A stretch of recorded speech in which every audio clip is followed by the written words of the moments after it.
Hi, welcome to Digging for Truth, where we explore the accuracy and historicity of the Bible. I'm your host, Henry Smith.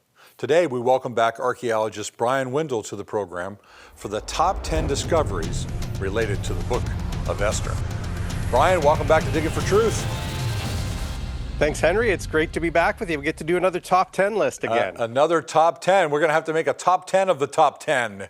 We have so many now. Okay, we're talking about related to the book of Esther. Before we jump in, many people believe that Esther is kind of like a book of fiction, like just a folk story, soap opera, maybe even you might want to say, with some of the intrigue. How do you respond to that kind of characterization, Bryan? Well, I think the first thing that I note is that it is told, the story is told in a straightforward way, as if it is purporting to be literal history. And I don't, just because it's well written doesn't mean that it's not historical. That would be like a false dichotomy. And so, and what I find ironic is that there is nothing really overtly miraculous in the book, and that's usually one of the reasons critics will discount the Bible, is because of the supernatural. And so when it comes to this book, it partially because it's so well written, and partially because there are some details that at first glance might seem to be at odds with history. So for example, the book of Esther mentions that there were 127 provinces in the Persian Empire, while Herodotus describes only 20. And so how do you reconcile those two facts? Well, one of the ways is that the Greek word satrapia, which Herodotus uses, it may not be equivalent to the Hebrew word Medina that is used in the Bible. And so they could be looking at different groupings of provinces or of regions. And so another one is that John D. Levinson has pointed out that Herodotus says that Persian queens could only come from one of the 7 royal noble families. However, Herodotus also says that Xerxes' wife Amestris was not from one of those 7 noble families. And so apparently there could even be exceptions to this rule. And so as I've looked at this and studied it, I don't find any historical fact that is in open contradiction without an explanation to details that are in the book of Esther. In fact, I find the opposite. I find that there are all sorts of historical details that the writer of Esther gets right, culturally, historically, even geographically and architecturally.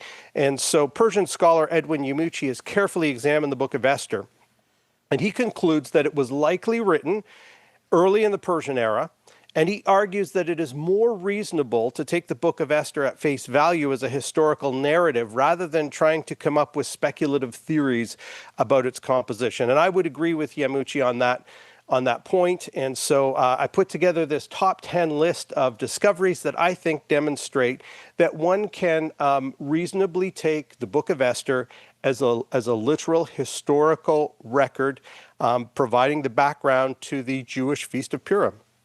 It's so ironic. The Bible is has supernatural elements. You can't trust it. The book of Esther doesn't have supernatural elements. You can't trust it anyway.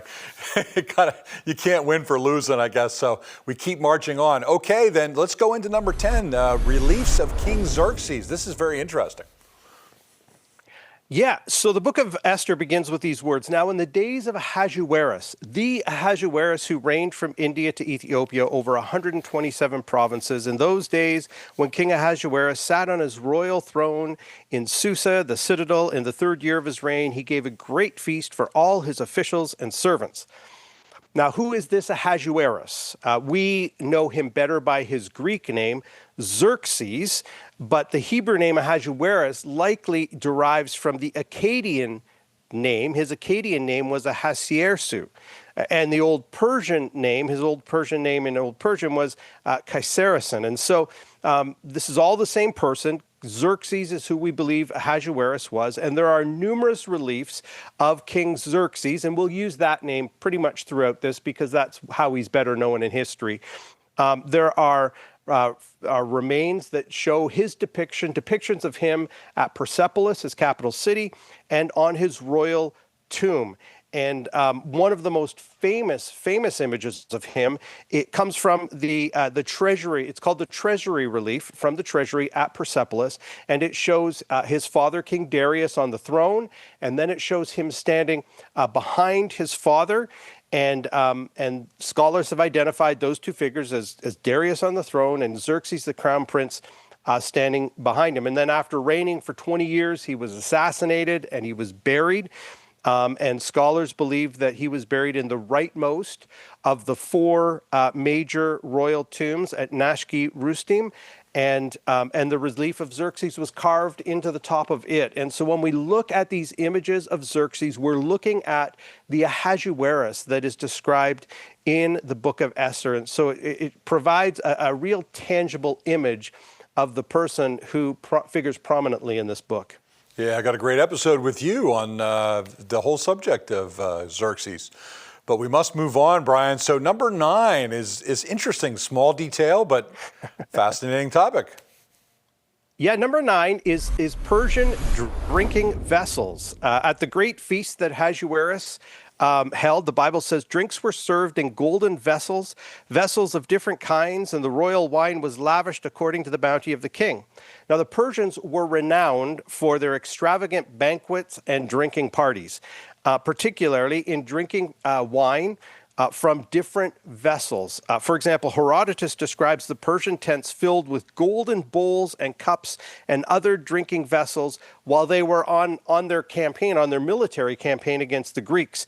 And so when the Bible describes different drinking vessels of different kinds, that accords well with what we know from history. In fact, numerous examples of these cups have been discovered. They're flagons, we call them rhytons, and they usually have a horn-shaped cup with a decorative animal head extending outward from the bottom as serving kind of as a handle. And when we look at these cups, these are the types of things that the Bible is describing that Ahasuerus or King Xerxes served the wine in at his banquet. Yeah, firsthand testimony. We'll talk more about that as our episode unfolds. How about number 8, Brian? Number 8 is the harem at Persepolis. After Xerxes or Ahasuerus deposed Queen Vashti for disobeying him, his advisors proposed a beauty contest of sorts to choose a new queen. And Esther 2:3 records that they said, "Let the king appoint officials in all the provinces of his kingdom to gather all the beautiful women, the young virgins, to the harem in Susa in the citadel, under the custody of Hegai, the king's eunuch, who is in charge of the women. Let cosmetics be given to them." Now, harem literally means the house of the women, and it refers to the quarters that the royal queens and concubines of the king, the Persian king, would have stayed at. At Susa, they have excavated here. They have found out where those were, although they are very much eroded from the elements there. But at Persepolis, the harem there is very well preserved, and it gives us an image into the lives of the queens and the concubines and the place where Queen Esther likely also spent some time. Main section features a central hall, a portico opening to a garden, stone reliefs all the way through depicting the king in various poses. The living quarters for the women included a main colonnaded room with one or more smaller rooms in adjacent chambers, and they have found the bases for these columns still in situ there. And so the harem of Xerxes at Persepolis has been reconstructed there, and it actually serves as a museum site. And I should note here that when I was putting this list together, I reached out to my friend Todd Boland, who I think did an episode with you on Susa, and I asked him for some input, and this was one of the ones he suggested. So shout out to Todd for helping me with this list, and this one in particular, the harem at Persepolis. Great stuff, Brian. Well, we're going to go to a break, and we're going to pick up on the other side. Digging for Truth is produced and recorded in the studios of Lighthouse TV. Positively different.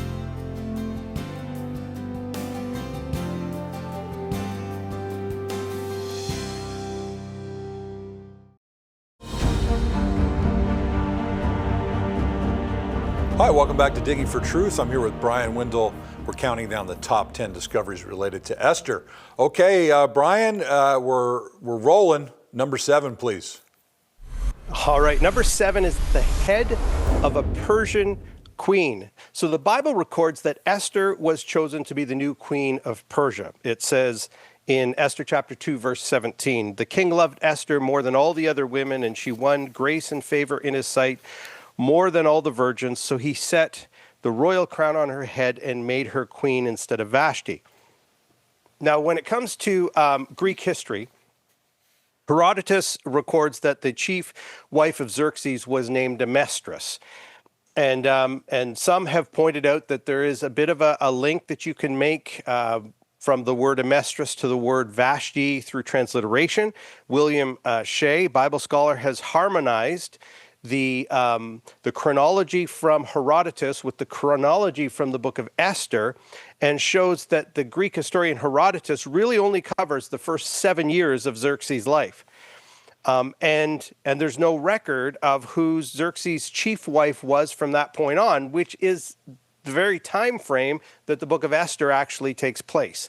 And so we don't know who Esther was. Maybe Vashti was this queen Amestris. But the head of a Persian queen was discovered, this little figurine head was discovered at Persepolis. It's on display in the National Museum of Iran. It's carved out of lapis lazuli, only 6.5 centimeters tall, and it portrays a queen wearing a crown. And we don't know which queen it portrays. Some have suggested that it was Queen Atossa, who was the mother of Xerxes, so it could be her, but it provides a tangible image of what a Persian queen with a royal crown may have looked like, what Esther may have looked like as it's described in Esther chapter 2. Yeah, that's great. The Bible fills out the lost history, right? If we lost the history, the Bible fills it out. At least we would make that claim, and who knows what future excavations will uncover. Well, one of our favorite subjects, kids and adults alike, is coins, Bryan. So number 6, tell us about that. For number 6, I chose silver coins. And so as the account of Esther proceeds, Haman, the advisor to King Ahasuerus, King Xerxes, is incensed when Esther's uncle Mordecai refuses to honor him. And so in retaliation, he seeks to annihilate the entire Jewish race throughout the kingdom. And so he says, if it pleases the king, let it be decreed that they be destroyed, and I will pay 10,000 talents of silver into the hands of those who have charged the king's business, that they may put it into the king's treasury. So Haman promises this immense sum of silver to go into the king's treasury. Now, what would that payment have looked like? Well, given the immense amount of it, probably a lot of it would have been bullion. But coins were introduced to Persia by Cyrus the Great after he conquered Lydia, where coinage, we believe, was invented. But it was Darius the First who standardized coinage throughout the kingdom, bringing in the gold darics and the silver sigloi. These are coins often depicting a crowned hero or the king himself, kind of in a running pose with either a bow or a spear.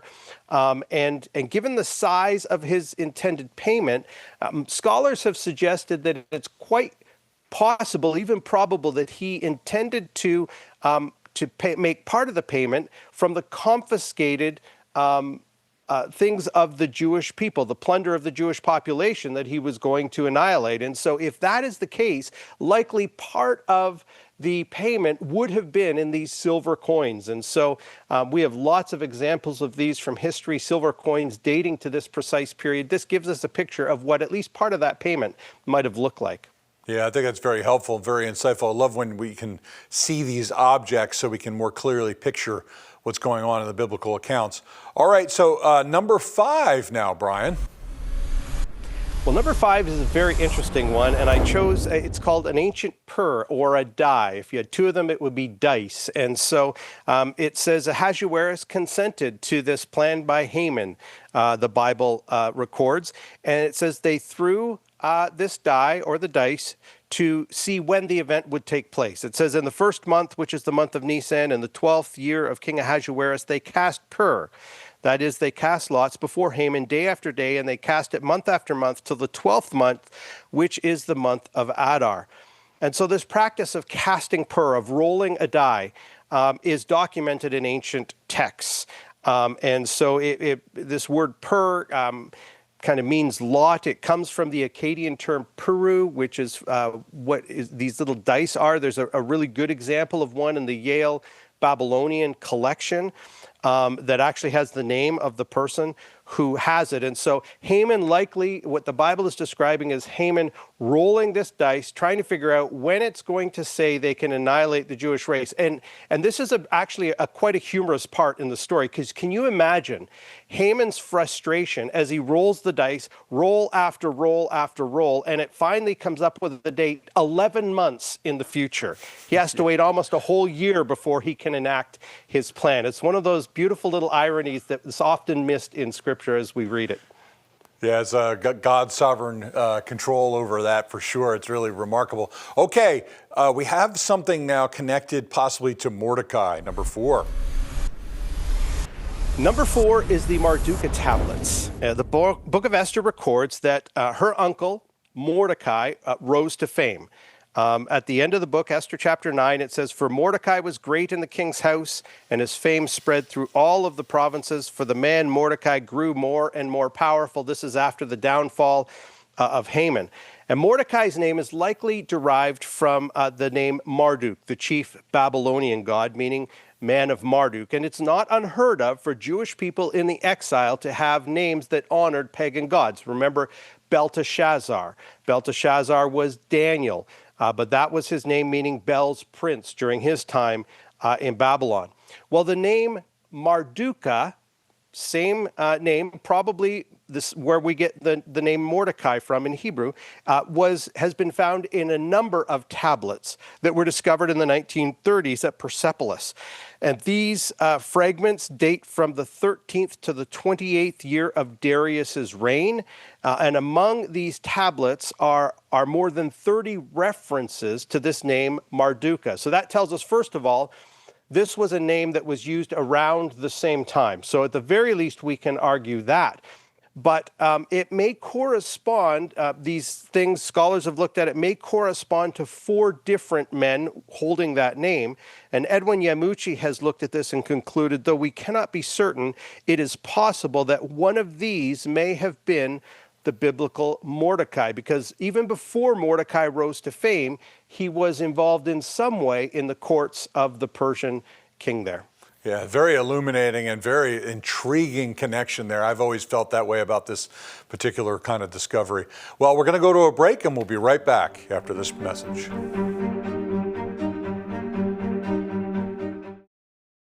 Watch Lighthouse TV wherever you go. Available on Roku, Amazon Fire TV, and Apple TV. Search Lighthouse TV online on your streaming device, or go to our website, lighthousetv.org, for more information.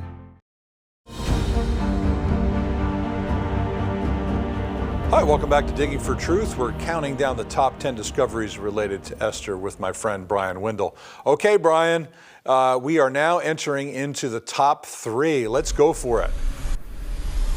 All right, number 3 is Darius's foundation deposit from the palace at Susa. Remember, the palace at Susa is the setting for the book of Esther, and it was actually constructed by Xerxes' father, Darius. And when we look at the Bible, it's really interesting because it describes this lavish feast that Xerxes puts on at the palace there, and it describes all sorts of things: white cotton curtains, violet hangings, cords of fine linen, purple rods, silver rods, marble pillars, couches of gold and silver, mosaic pavements made of different stones and precious stones. And then when we look at the foundation deposit from Darius, when he describes the building of his palace, we see it described in similar opulent terms. He describes the silver and the ebony that was brought, that was there, the gold that was brought, the stone columns that were brought there, the stone cutters who used the stone and brought all of this together, the turquoise and the precious stone that was used in it. And so it's really interesting, isn't it, that we see the Bible describe the opulence of this palace, and when we go to the foundation deposit of the man who built the palace, we see a similar opulent description of the palace. And so it's one of those areas where history and the Bible connect. And closely related to that is number two, in some ways related to that. These are reliefs from the outer courtyard. Tell us what those are and their significance, Brian. Yes, so the palace there had a number of courtyards. And we see this when these mentioned in the book of Esther. For example, in Esther chapter 6, the king says, "Who is in the court?" Now, Haman had just entered the outer court of the king's palace to speak to the king. And so when we look at the palace at Susa that was excavated by the French excavation team for many years, there are three courtyards. There's the outer courtyard, that's the eastern court, the central court, and the inner court. The largest of these was the outer court, and it was surrounded with all of these different reliefs, very famous reliefs made of these glazed bricks that made this kind of frieze image of the famous Persian soldiers called the Immortals. And then if you go to the inner courtyard, there were more reliefs with these more glazed bricks, and they had images of lions and winged bulls and sphinxes and griffins. And many of these bricks and these reliefs have been discovered through archaeological excavation, and they've been put back together and are now on display at museums. And so when you go there and you see the images of the Immortals or the images of the griffins, you're looking at the very things that Ahasuerus, that Mordecai, that Haman, that Esther would have walked past many times through these courtyards. Yeah, I love that really interpersonal connection that we can make because of the way the story is. It's just it's so powerful for us. Well, these have all been fascinating discoveries, and I know it's always a challenge to rank them, Brian, right? It's just the way that it is. But somebody has to be number one, right? Somebody's got to be number one, and maybe 1A, 1B, you could argue. But so what's your vote for the number one discovery related to Esther? Well, I chose number one to kind of sum it all up, and that is the floor plan of the palace at Susa, because it's spectacular. You can actually go on Google Earth and view an image, a satellite image of the palace. So when we go to the Bible, we read something like this in Esther chapter 5. On the third day, Esther put on her royal robes and stood in the inner court of the king's palace in front of the king's quarters, and while the king was sitting on his royal throne inside the throne room opposite the entrance to the palace. Now that is shockingly specific description of the floor plan of the palace there. And so I go, can we identify this place when we actually look at the floor plan of the palace? And the answer is yes. The descriptions in the book of Esther are so accurate, we can pinpoint specific spots, because the French team excavated Susa from 1897 intermittently through 1979. And so we have they were able to identify all these different parts of the palace, including specific rooms that are actually mentioned in the biblical text. So I took this Google Earth image and I put these different numbers on so we can see where these events all took place. Number one is the audience hall. Or the court of the gardens where Xerxes or Ahasuerus had his banquet in Esther chapter 1. The king's gate, we've been able to identify that. That's where Mordecai sat in Esther chapter 2. There's the harem where Esther and the other ladies stayed in Esther chapter 2. There's the inner courtyard facing the throne room where Esther prepared to enter the king, we just read about. There's the throne room where Esther actually came unbidden into the king's presence in Esther chapter 5. There's the outer courtyard we mentioned earlier. In fact, the lead excavator, Jean Perrot, said this about the excavations. He said, whoever the author of the book of Esther was, they had to have, quote, possessed a knowledge of the arrangement of the royal palaces of the period and the customs of the Persian court, because it is so accurately described. So that was my choice for number one. Fantastic, Brian. Yeah, I mean, it's just a beautiful. I mean, we almost have photograph description in the Bible versus photographs from outer space. Literally, it's just really remarkable. Well, we got a minute and a half here or so to wrap the show up, Bryan. I'll let you do that any way that you feel is appropriate. Well, I think it's important to understand and remind ourselves what the purpose of the book of Esther is. The book of Esther purports to provide the historical background to the Jewish feast of Purim, and that derives its name from the pur, the die that Haman was rolling when he tried to destroy the Jewish people. And even today, many Jewish people celebrate the feast of Purim and remember their deliverance from this attempt to wipe out their nation. Bible scholar Karen Jobes, her commentary on Esther is listed as one of the best in all of the rankings of commentaries on Esther. And she wrote this. She said, Christianity and its parent Judaism consciously rest on the concept that God has in fact worked in history through events that really happened. Judaism and Christianity rest not on the inward mystical journey of the mind and soul of the individual, but on the events in history through which the Creator, Redeemer God revealed himself to people.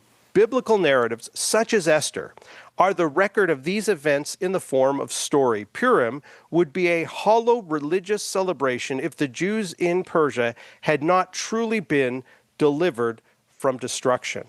And so as I've looked at the archaeology and I've studied the book of Esther, I've just concluded the most logical to my mind, way to approach this story is to accept it at face value as a historical record of the Feast of Purim and God's deliverance of his people. All right, fantastic, Bryan. Thank you so much for all of that and all your work. Very grateful. Another spectacular Top 10 countdown. Thanks. Friends, thank you for watching Digging for Truth. We hope you enjoyed the show. And if you don't know Jesus the Messiah, he invites you into the greater story of God's story. You know, like Esther's story, each of us has a story of God's redemption and of saving us from our sins, the same way that he saved the Jewish people from destruction. And we want you to be part of that story if you're not. So we invite you to come to Jesus today. And we thank you for watching Digging for Truth.